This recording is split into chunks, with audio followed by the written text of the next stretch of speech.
Hello everyone. तो आज हम जिस टॉपिक के बारे में बात करने वाले हैं वो है एसिडिटी। एसिडिटी का मतलब खाना आपका नहीं पचता और वो रिफ्लेक्स के फॉर्म में आपको लगता है, खट्टी डकार आ रही है या आपको पेट फूला लग रहा है, तो वो सब एसिडिटी का कारण होता है। तो आपको उसके रीज़न पता होने चाहिए कि क्यों क्यों एसिडिटी होती है। वैसे तो ये बहुत ही बेसिक बात है, बट हम कभी भी इस बारे में बात ही नहीं करते। मैं ये श्योर हूँ कम से कम 80% लोगों को एसिडिटी होती ही होती है किसी न किसी अदर फॉर्म में। केवल 20% ऐसे हैं जिनको एसिडिटी कभी नहीं होती। तो पहला रीज़न है आउटसाइड फूड। अगर आप बाहर का खाना ज़्यादा खाते हैं, बहुत ज़्यादा खाते हैं, तो आपको एसिडिटी ज़रूर होगी। इसका सोल्यूशन क्या है? आप आउटसाइड फूड 2 महीने के लिए स्टॉप कर दीजिए, जस्ट फॉर 2 मंथ्स, और नोटिस करिए आपको एसिडिटी हुई कि नहीं।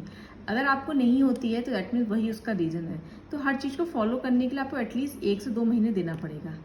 सेकेंड रीज़न है डिहाइड्रेशन। हम पानी नहीं पीते सही से, ऑफिस का काम कर रहे हैं, पानी पी ही नहीं रहे हैं, 2 घंटे हो जाते हैं, 4 घंटे हो जाते हैं, पर हम पानी ही नहीं पी रहे हैं। तो डिहाइड्रेशन से भी आपकी बॉडी में एसिड बनने लगता है।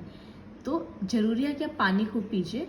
तो आप दूसरा नुस्खा भी अपना के देखिए। कम से कम 1 महीने तक अपने आप को, वैसे तो पानी हमेशा ही पीना है, बट 1 महीने तक आप खूब अच्छे से रिफ्रेश करिए और देखिए अपने आपके अंदर क्या क्या चेंज आता है। तीसरा है ओवर ईटिंग। हमेशा भूख से आधा ही खाना चाहिए, राइट। मान लो कोई सब्जी कितनी भी टेस्टी बनी है, इसका मतलब ये नहीं कि आप 1 कटोरी 2 कटोरी पूड़ियाँ बनी हैं तो खूब सारी पूड़ियाँ खा ली। नहीं, भूख लगे फिर भी अपने आप को कंट्रोल करो। जो आप वो कंट्रोल करते हैं ना, वही आपकी एसिडिटी को रोकेगी। क्योंकि अगर आप मान लो आपको कोई चीज़ बहुत पसंद आई, कहीं टिक्की बनी है, कोई गोलगप्पे खा रहे हैं, तो आप भर भर के खाते हैं, उस चीज़ को ओवर कर देते हैं। तो ये ओवर भी पेट में गैस बनती है। क्योंकि आपको क्या पता, पेट भी एक हमारे सिस्टम जैसे एक मशीन है। एक आप गन्ने की जूस वाली मशीन को समझ लीजिए। उसमें आप जितना वो डालते रहते हैं गन्ना, उतना रस निकलता रहता है। अगर आप एकदम से बहुत सारा डाल देंगे तो क्या होगा, मशीन बैठ जाएगी, मशीन चलेगी नहीं, मशीन को टाइम लगेगा उसको, क्योंकि पिछला कचरा ही नहीं निकलेगा, तो फिर आप एक्स्ट्रा कचरा कैसे निकालोगे। तो उसका क्या तरीका है, आप चाहे तो इंटरमीडिएट फास्टिंग कर सकते हैं, या आप मंथ में 1 फास्ट रख सकते हैं, या किसी दिन सिर्फ लिक्विड डाइट लीजिए, सिर्फ पानी पीजिए, नारियल पानी पीजिए, सूप पीजिए, जूस पीजिए, जो आपके लिए बहुत फ़ायदा करेगा। तो इस तरह से आप कर सकते हैं। चौथा, आपका इम्यूनिटी। किसी किसी की इम्यूनिटी काफ़ी वीक होती है, उनको बहुत जल्दी कुछ ना, सर्दी जुकाम खांसी हर चीज़ कुछ ना कुछ जल्दी हो जाती है। तो अपनी इम्यूनिटी को बनाइए। इम्यूनिटी कैसे बनेगी? इम्यूनिटी बनेगी जब आप प्रॉपर वाइटामिन्स लेंगे, जो भी आपके मल्टीविटामिन है वो लेंगे, धूप लेंगे, राइट। अपना जो मतलब एक अपने आप को पॉजिटिव बनाएंगे, तो ये सब चीज़ें आपकी इम्यूनिटी बनाएगी। इस फिर 5वां क्या है, स्ट्रेस।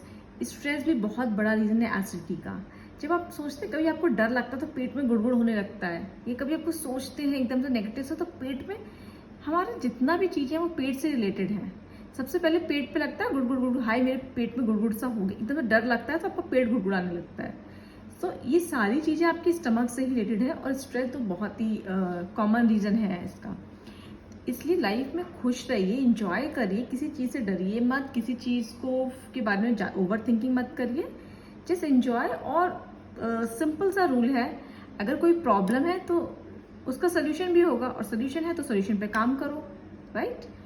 तो इसलिए अपनी चीज़ों को ज़्यादा सीरियस होकर नहीं रहना है, ऑलवेज लाइफ में खुश रहिए।